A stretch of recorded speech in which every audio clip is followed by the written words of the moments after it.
Good morning. Good. How are you? Oh, absolutely. So, from the small appetizers to the bigger things like the turkey and the ham. Now, today we're going to talk about our asparagus that are breaded in Southern recipe small batch pork rinds, and then also a stuffing using Julienne's pretzel baguette. I feel like we're all going to go for the spear, the tip, and you're going to end up eventually, throwing away that stock. So I go for the biggest spear. So these are keto friendly. They have 7 grams of collagen in them. They're called Southern Recipe Small Batch. This one that I use is actually a sea salt and black cracked pepper inside of our flour and our breading. And then also I have the Pasilla chili cheese. These are really, really good. You can find these actually at Kroger. So yeah, and high protein.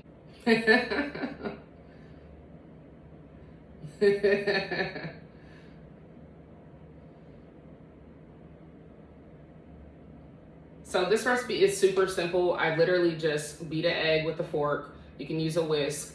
I put in a little cornstarch, a little flour, and of course the pork rinds, which I grinded up, and then literally just bread it, and I fried it.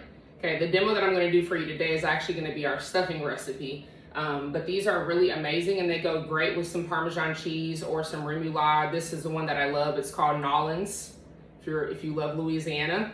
And since you guys are really close, but Nolan's remoulade is really good on these. I'm from Oakland, California originally. I've been in Nashville about 17 years, but I have deep roots in Mississippi and kind of all over in the South.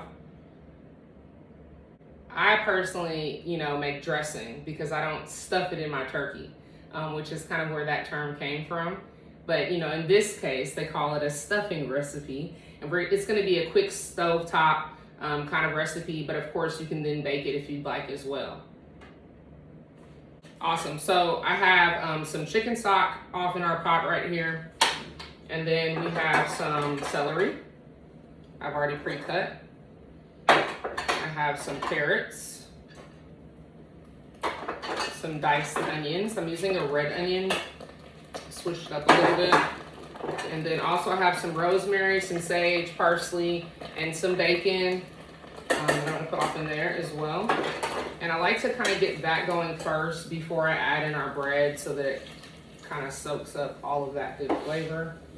And then you see the bread right here. This is Julienne's pretzel baguette. It's a European butter on the inside. You can literally see the butter. I cut this frozen.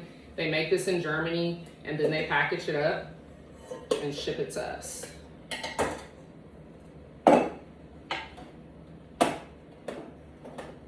Just put it off in there. And of course, if you were gonna make breadcrumbs, you can also use Southern Recipe Small Batch pork rinds to do a breadcrumb, to put on a topping, kind of whatever you like to use as for a garnish. But you just wanna stir this off in there. And then, like I said, you can put it off into a pan. I have a quick casserole dish right here. Just stick it off in there and pop it into your oven. So it takes about 15 to 20 minutes to bake, especially when you start it off on the stovetop. And of course, the more chicken stock that you add, the better it will be once it bakes because it won't dry out at the end.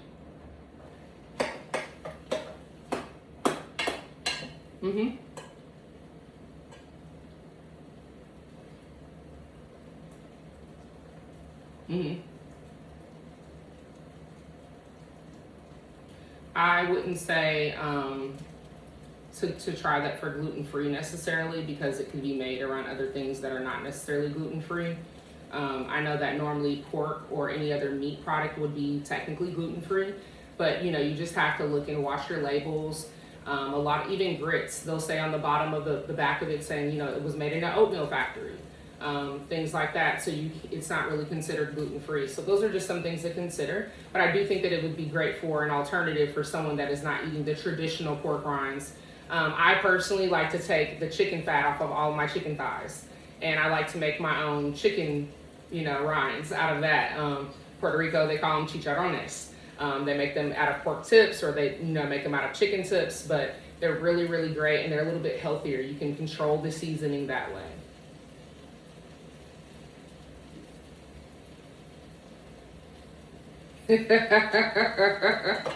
Right?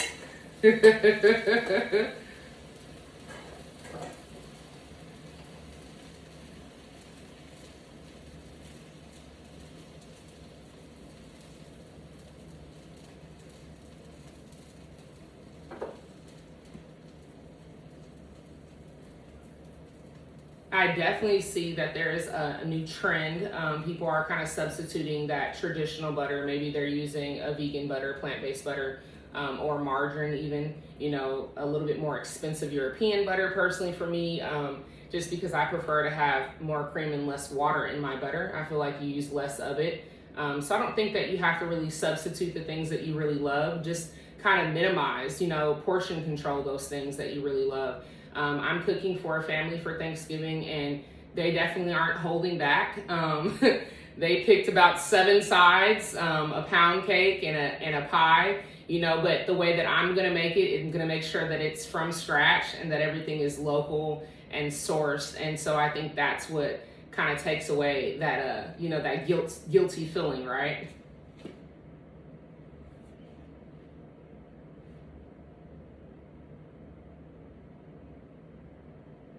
I definitely think that it did. Everything just got really expensive.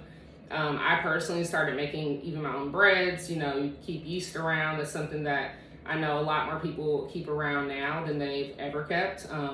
You know, get you a bread maker, get you a dehydrator, get you an Instant Pot and an air fryer, and I swear you can survive on your own. You do not need a restaurant, although we, of course, love to go to them every once in a while, right?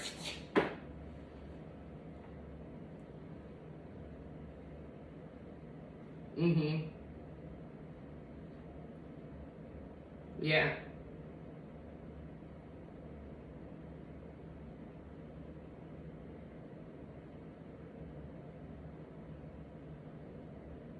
I love the pressure cook setting on my Instant Pot.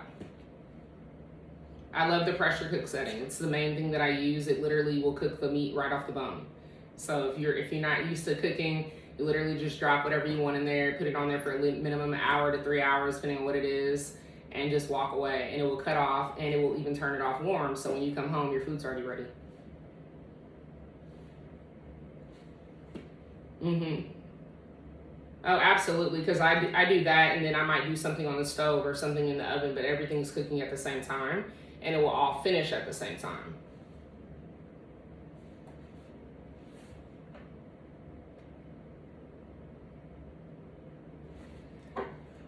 I I don't. I mean, they're gonna be fried. They're gonna actually be like fried kale. You could do it, but I actually.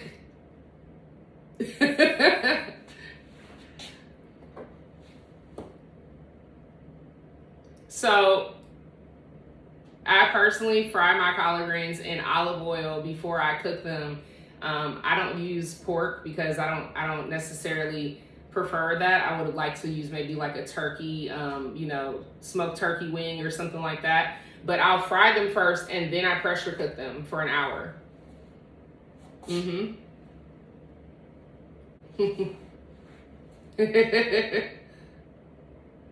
Right. Find me on all social media, including YouTube at Chef Ray Cooks, CHEFRAE Cooks, or chefraycooks.com, and make sure you order your Thanksgiving meal. It is on there. Oh, absolutely. As soon as I drop it off. As soon as I drop it off. I'm not staying, I'm just dropping it off. Exactly. Happy Thanksgiving. Y'all take care. You too.